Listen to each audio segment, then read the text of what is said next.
嗨，大家好，我是坦平叔。今天是2025年6月3号。这一期我们继续聊聊俄罗斯入侵乌克兰，看一看乌克兰战场上也有什么变化。今天是俄罗斯侵略乌克兰的第1196天，也是乌军进入库尔斯克的第302天。从目前战场态势看，双方呈现焦灼与升级并存的复杂局面。战场上的情况在前线波克罗夫斯克方向，也就是红军城俄军持续猛攻波克罗夫斯克方向外围的乌军阵地，双方在各个地区展开激烈交火。俄军在多个地区取得战术胜利，但乌军也发起顽强的反击，并成功收复了多个阵地。在托列茨克方向，波尔达夫卡南部发生战斗，俄军在亚布洛诺夫卡坚守阵地并进行激烈战斗。在卡索菲尔以北，俄军正向卡利尼厄以西推进，并在舍普琴科居民区和9号矿区取得胜利。俄军无人机以飞抵康斯坦丁诺夫斯卡别墅区，对乌军构成威胁。哈尔科夫方向，俄乌双方继续进行阵地战，接触线没有变化。俄罗斯空军也不时的轰炸乌军后方目标，对乌军造成相当大的困扰。在库尔斯克前线，特克蒂诺的战斗仍在继续，俄乌双方基本没有太大变化。在库尔斯克东部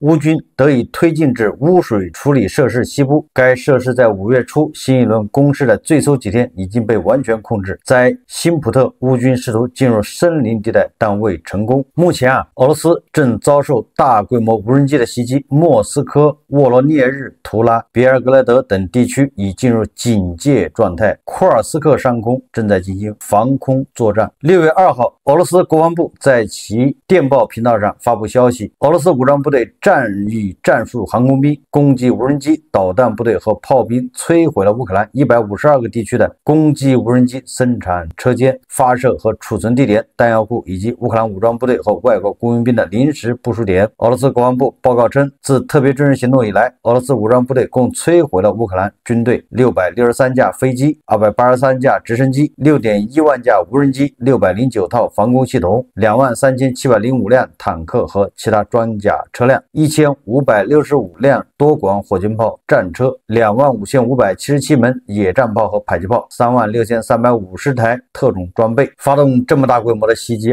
恐怕也是为了回应俄罗斯在6.1遭到这个乌军的儿童节礼物，对吧？就是叫蛛网行动。乌克兰各地发生大规模的爆炸，多个城市拉响空袭警报，并有报道称有导弹袭击。社交媒体视频显示基辅、利沃夫和奥德萨发生爆炸。这个乌克兰遭到的反击越激烈，越说明乌军就是乌克兰的安全局策划的这个蛛网行动效果越明。俄罗斯已经肉疼当然了，俄罗斯国防部所说的这些战绩都有夸大的成分为什么呢？因为大家很难相信乌克兰居然还有663架飞机，哪来的那么多飞机飞机模型都算上，估计凑不齐663架让俄军炸呀。283架直升机，这个也够呛。美西方送给乌克兰的武器飞机是有限的，非常少。6.1万架无人机，这个倒有可能这个无人机毕竟便宜嘛。609套防空系统，这个也有可能，对吧？那什么玩意都算呢，高射炮它也算。但你要这么算的话，这609套是凑得齐的所以说这个俄罗斯国防部的这些发表的数字只能是象征性意义表示有这么个事。俄罗斯人对数字一向不严谨。我们还是来说一说这个蛛网行动首先是昨天乌克兰的总统泽连斯基他亲自录视频赞扬乌克兰情报部门安全局对俄罗斯空军基地策划并发动袭击。这位乌克兰领导人表示，在过去的周末，乌克兰200架无人机袭击了俄罗斯3个军用机场，俄罗斯遭受了真正重大损失，完全是理所当然，也是罪有应得。泽连斯基宣称1年06个月前我授权的计划终于得以实施，俄罗斯损失了40多个战略航空兵部队，这真的令人欣慰，我们将继续这项工作。但是俄罗斯国防部说法不太一样，俄国防部宣布说乌克兰对5个地区军事基地实施了恐怖袭击。俄国防部表示对伊万诺沃、梁赞和阿穆尔地区的袭击已被挫败，而对摩尔曼斯克和伊尔库斯克地区的袭击则造成数架飞机损失。俄罗斯于假新闻作战网站当日夜间发布文章称俄方分析认为，乌方实际上仅可能摧毁了2架图95战略轰炸机及1架安12运输机，其余受损飞机在维修后均可恢复作战能力。乌方宣称的战果并不符合实际情况。而据这个泽连斯基说这次驻网行动的这个在俄罗斯领土上的这个据点，也就是行动办公室居然就在俄罗斯联邦安全局管理部门的旁边，显然就是灯下黑大家看视频Найцікавіше, і вже зараз це можна говорити публічно, офіс нашої операції на території Росії знаходився безпосередньо поруч з управлінням ФСБ Росії в одній з їхніх областей. Загалом в операції було використано 117 дронів і відповідна кількість операторів дронів працювали.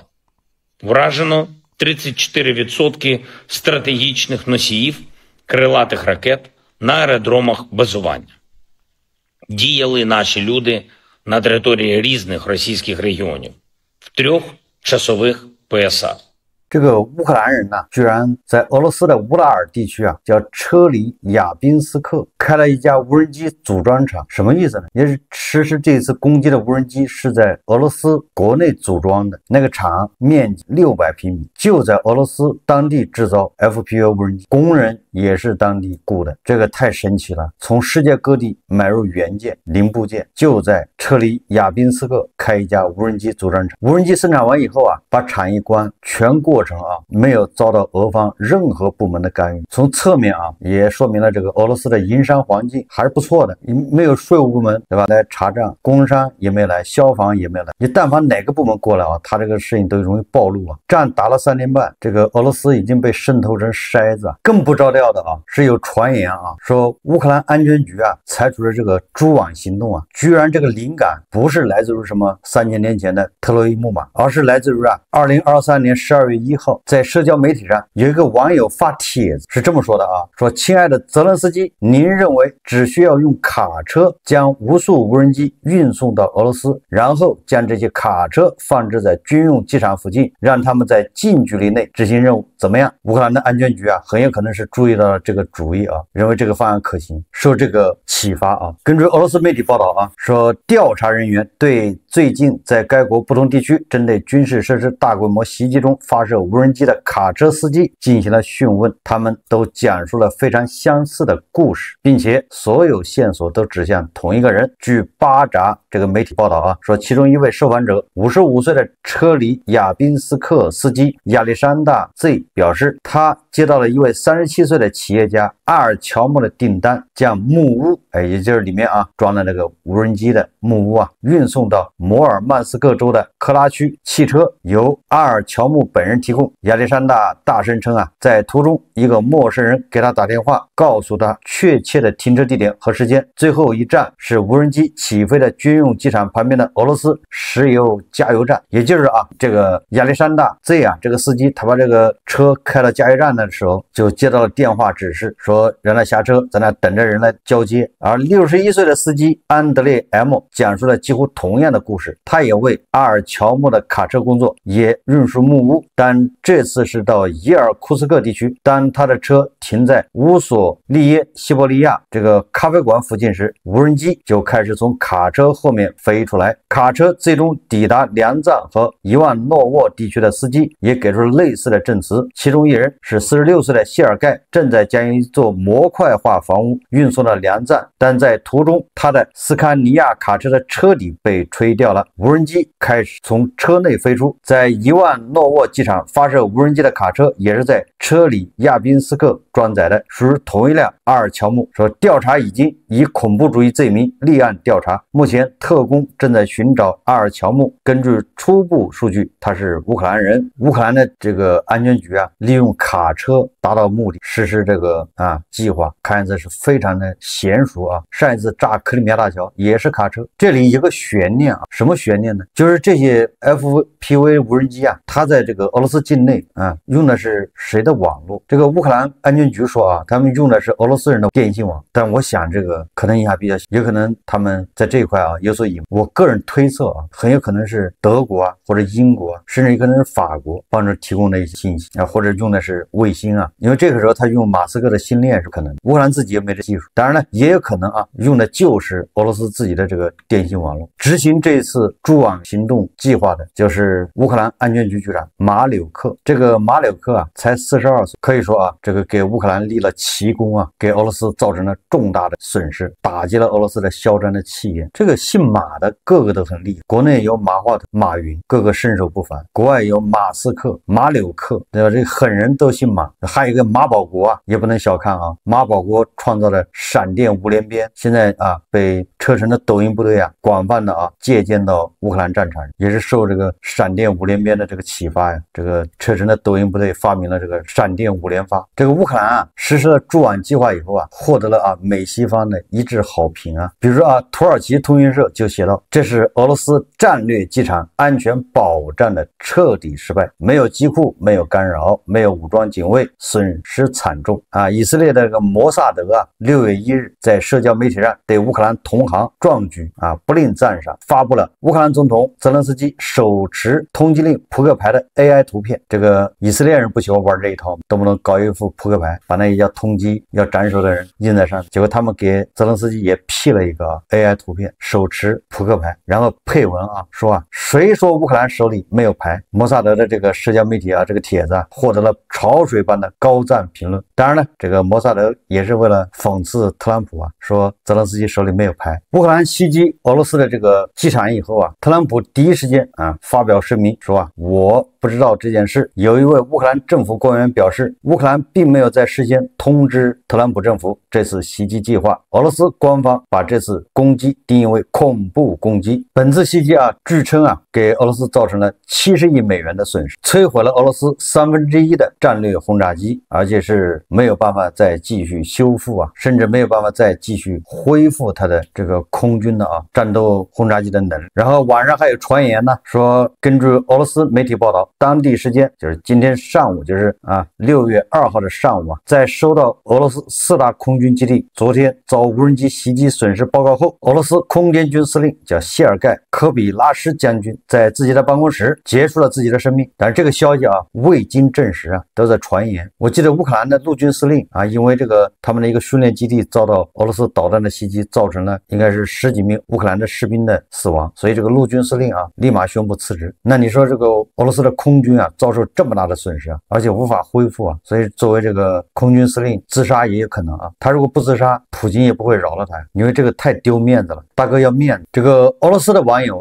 惊呼还有俄罗斯的很多军事博主他们都惊呼说本次袭击事件堪比珍珠港事件。当然了，就取得的成就来说应该远超珍珠港。俄罗斯口爆界的天花板梅德韦杰夫猛喝了一瓶伏特加之后开始回应说乌克兰袭击机场的行动终将下地狱，袭击我们战略机场的行动不仅仅是基辅政权的一次恐怖行为，这是他们最终丧失恐惧、理智和自我保护本能的直接证据。这一切都离不开西方混蛋的参与，正是他们为那些穿绿色 T 恤的怪胎提供了硬件、坐标和免受惩罚的幻想。但现在是时候提醒他们所有人，俄罗斯记性很好，手也很准，也有可能是酒喝多了的原因说的也不知道什么意思。你到底是用不用核武器就完了，说这么一堆废话。根据媒体报道据说普京暗示将采取无限制的报复措施，不再有红线。在乌克兰对俄罗斯战略空军基地发动大规模无人机袭击之后损坏了包括可携带核弹头的图95和图22M 在内的多架飞机。普京总统发出了明确的最后通牒：外交已失效。他的声明不再有红线，标志着战略升级。俄罗斯现在认为所有限制均已失效，并将此次袭击解读为西方认可的恐怖袭击。克里姆林林宫的立场是，预计乌克兰的腹地的军事、政治和基础设施目标将遭到毁灭性的反击。这个很有意思啊。首先啊，这个乌克兰袭击的全部是俄罗斯的军事目标，这个天经地义啊。这个打仗人家不袭击你军事目标，你用那个图95、图22携带导弹，对吧？去轰炸乌克兰，人家把你的老窝给炸了，这不是天经地义吗？这个有什么好这个恼怒的呢？你只能恨自己啊，这个被渗透成筛子，对吧？这个愿打，这你得服输啊，被人炸了也要心悦诚服啊，这是第一个啊。第二个，这个普京说啊，他暗示啊，不再有红线。这么一说，好像俄罗斯有红线一样。确实啊，恐怕红线也没法画了。你再画，这个全世界不动都已经踩了俄罗斯的红线，你一出气，你就已经碰到了俄罗斯的红线，所以没法画。放个屁也是触及俄罗斯的红线，对吧？尿不湿供应跟不上也是触及俄罗斯的红线，那你还有法吗？没法再画了。所以说，干脆啊，不再有红线。我想普京应该是这个意思，以后不画红线了，画那红线老丢人了。我就前面还没画完，后面就被人踩了。另外一个啊，本次被袭击的叫别莱亚空军基地啊，它是位于这个贝加尔湖畔的伊尔库斯克州，也就是这个蒙古国边境啊，是俄罗斯重型轰炸航空兵第200团的驻地，属于俄罗斯用于对远东威慑与纵深部署的核心战备点。这个空军基地啊，这个远程轰炸机的部署啊，主要是为了震慑印度啊。结果这一次啊，让这个乌军啊给偷家了。那黄俄是高兴呢，还是悲伤呢？但是我看黄俄啊，现在都在持一个论调，说啊，普京底线被乌克兰撕开。我看了几个啊，这个正能量大咖的微博啊，他们的意思啊，就是乌克兰的这个蜘蛛网行动啊，让俄罗斯损失惨重啊，自此莫斯科就没啥顾忌的了，放开手脚，会启用核弹彻底抹掉乌克兰，俄国人会赢得全面胜利，大概就这么个论调吧。也就是普京啊放开手脚，但是我感觉啊，不是普京的底线被乌克兰撕开，而是普京的尿不湿被乌克兰撕开。没有了尿不湿，普京就可以随便尿了，终于摆脱了束缚啊，可以放开手脚随便尿。俄罗斯还能做些什么呢？无非就是用那个什么针数导弹再搞2下，他那个针数导弹数量不多啊，核武器敢用吗？普京那么热爱生活，那么讲究卫生，尿不湿的勤着换，这么一个人，他怎么会舍得什么搞什么同归于尽这种事呢？很多这个正能量啊，黄俄啊，他以为普京跟他们摆烂，破罐子破摔，人家很讲究的，吃鱼子酱，穿尿不湿。克里米亚大桥这个克赤大桥啊被炸，黑海舰队旗舰对吧被送到海底，库尔斯克被人家入侵，普京啊都装着什么都没发生，怎么可能为了几架飞机对吧被摧毁啊他就动用核武器呢？就不想过了是吧？而且俄罗斯人也不承认呢，他说只有3-4架被炸，3-4架算什么呢？怕什么？就在乌克兰对俄罗斯战略航空机场发动袭击之后啊，俄罗斯的副国防部长、俄方代表团的成员亚历山大·福明表示，第2轮与乌克兰的伊斯坦布尔谈判仍将如期举行。他是在回应有关乌克兰安全局在俄境内发动袭击是否会影响谈判的提问时做出了表态。从这个就可以看出啊，对吧？地波老人所谓的底线被撕掉，不过是黄俄啊再一次误判。根据路透社报道啊，袭击了俄罗斯的5个机场以后啊，泽连斯基向俄罗斯开出了7个条件。这个路透社说啊，已经看到了乌克兰代表团要书面提交给俄方的备忘录，其中提了7个条件。第一个就是30天全面停火，第二个就全部交换全部的战俘，也就是双方把战俘全部交换。第三个是泽连斯基与普京会晤，第四个是对乌克兰军队没有限制，第5个是不承认俄罗斯的领土扩张，第6个是俄罗斯赔款，第7个是谈判从当前前线开始，也就是实控线开始。根据媒体报道啊，周一俄罗斯和乌克兰再次在伊斯坦布尔就停火问题进行了谈判。土耳其外交部宣布，会谈持续大约1个小时后宣告结束。乌克兰代表团的团长、乌克兰国防部部长乌梅罗夫在会后陈述了乌方的3点要求：第一，立即停火；第二，俄乌双方进行进一步更大规模的换球；第三，双方领导人的会晤。那俄罗斯方面呢？俄方代表团团长、俄总统顾问梅金斯基在会后向记者宣布，关于囚犯交换，所有重伤员和重病士兵都将按照全部交换的原则进行交换，也就是双方啊受伤的这个俘虏啊全部就是交换。25岁以下的士兵也是全部交换，交换人数上限至少为1000人。目前双方需要核实这一类战俘的具体人数。第二个，俄罗斯单方面向乌克兰移交6000具冷冻的乌克兰士兵遗体，俄方提议在某些地区停火2到3天，便于双方收集遗体。乌方承诺将制定相关方案作为回应。第3个，关于儿童问题，乌克兰方面一直很重视，俄方一直努力记录。俄方代表团对今天的谈判结果感到满意，也就是说双方重点还是在谈交换俘虏、交换遗体，这个释放儿童，在这一块有进展，其他的方面基本上各说各话。当然了，这个有进展总比没有进展好，能交换俘虏，能释放那些儿童也是不错的。所以美联社说周一俄罗斯和乌克兰代表团齐聚土耳其，举行2周多以来第2轮直接和平谈判。尽管各方对结束这场持续3年的战争取得任何重大进展的预期不高。土耳其政府代表说预计谈判的结果将推动普京和泽连斯基举行会谈，但现在这样说还为时尚早。不管谈判的结果怎么样